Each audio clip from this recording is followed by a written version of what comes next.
যা মাইনা নিয়ে বসতে আসবি, মাইনা নিয়ে বসতে আসবি যা। এই কি হয়েছে বাবা তোর? সব হয়েছে তোমার জন্য। বারবার করে বললাম কালকে জুয়ো খেলো না, চিনুর বউকে লিপস্টিক কিনে দিও না, তার সত্ত্বেও তুমি তাই করলে। বাড়ি যাও। তেমনি বলবি তো কি হয়েছে। শোনো তাহলে,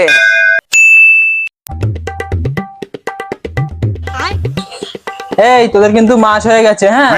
আর শান্তনু, তোর কাছে কিন্তু 3 মাসের মাইনা পাবো। স্যার নিন এই মাসের মাইনে, আর পরের মাসের মাইনে দিয়ে দিলাম আগের থেকে। এই তো আমার সোনার টুকরো ছেলে। আর শোন, মাইনা ফাইনা না দিলে কিন্তু আমার ভালো লাগে না, বলে দিচ্ছি। আরে স্যার বাড়িতে একটু অসুবিধা চলছে, এই মাসের 30 তারিখে মাইনে দিয়ে দেবো।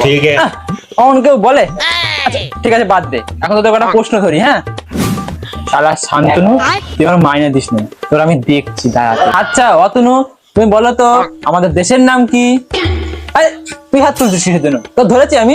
স্যার আমাদের দেশের নাম পাকিস্তান, না না না, ইন্ডিয়া।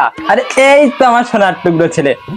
এই তুই বলতো আমাদের দেশের প্রধানমন্ত্রীর খুড়তো ভাইয়ের মাস্তুতো দিদির আর পিসতুতো বোনের নাম কি? স্যার এটা তো পারবো না। যখনই পড়া থাকবো তখনই পারবো না। হ্যাঁ, তুই পড়া পারিস না, ঠিক আছে, কিন্তু মাইনে তো দিবি মাসে মাসে, তাও দিবি না তুই। কি তুই? হ্যাঁ, আচ্ছা অতনু, তুমি বলো তো আমাদের ভারত কবে স্বাধীন হয়েছিল? স্যার 1947 সালে 15ই আগস্ট। বাহ, খুব ভালো খুব ভালো। এই তুই বলতো সেই পতাকা তোলার দিন গান্ধীজি সবাইকে কোন কোম্পানির লজেন্স খাইয়েছিল? স্যার এটা আবার কেমন প্রশ্ন? আমার তো মনে হয় হিরো হন্ডা কোম্পানির লজেন্স খাইয়েছে। আবার পারলি নে, তুই মাইনেও দিচ্ছিস নে, ওরাও পাচ্ছিস নে। আবার একটা প্রশ্ন ধরলাম, তুই তাও বলছিস লজেনের কোম্পানিটা উল্টো পাল্টা। কি ব্যাপার, তুই মাইনে দে, মাইনে দি। ঠিক আছে ছাড়, বাদ দে। এই অতনু, তুই বলতো ডগ বানান কি? স্যার ডগ বানাম ডগ ও ডগ। আচ্ছা, বাহ, একদম ঠিক আছে।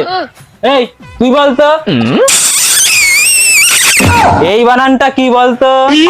আবারও তুই পারলি নে, তুই মাইনাও দিচ্ছিস নে। তুই আমার মাইনা গুলো দে, তারপরে তুই পড়া পারিস না পারিস সেটা পরের ব্যাপার, তুই মাইনা দিবি। এই অতনু, তুই বলতো 10 আর 10 কত হয়? স্যার 10 আর 10,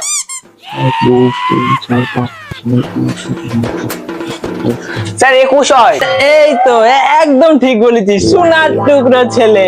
আরে স্যার 10 আর 10 তো 20 হয়, ও 21 বললো ঠিক হলো কি করে? এই তুই চুপ কর, ও মাইনে দেয়, তুই কি দিস?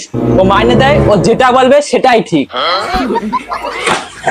এই তুই বলতো একটা গাছে 4টে আপেল আছে, 3টে কলা পড়ে গেল, আর কয়টা আম আছে সেই গাছে এখন? ও স্যার এই প্রশ্নটা কেমন কি কিছুই তো বুঝতে পারলাম না। আবার পারবি নে, তোর এত বড় সাহস, তুই মাইনা দিচ্ছিস না, আবার তুই পড়াও পাচ্ছিস না। এই বেরো, বেরো এখান থেকে, বেরো। যা মাইনা নিয়ে বসতে আসবি, মাইনা নিয়ে বসতে আসবি যা।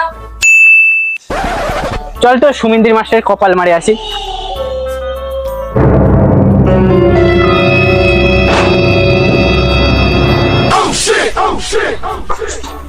আরে আপনি একজন স্যার হয়ে স্টুডেন্টের পা টিপছেন? আরে কি যে বলেন না, আপনারা ভুল দেখেছেন। আমি কখন থেকে চেয়ারে বসে আছি। পুরি আমার সোনা মাস্টার কিছুই জানে না।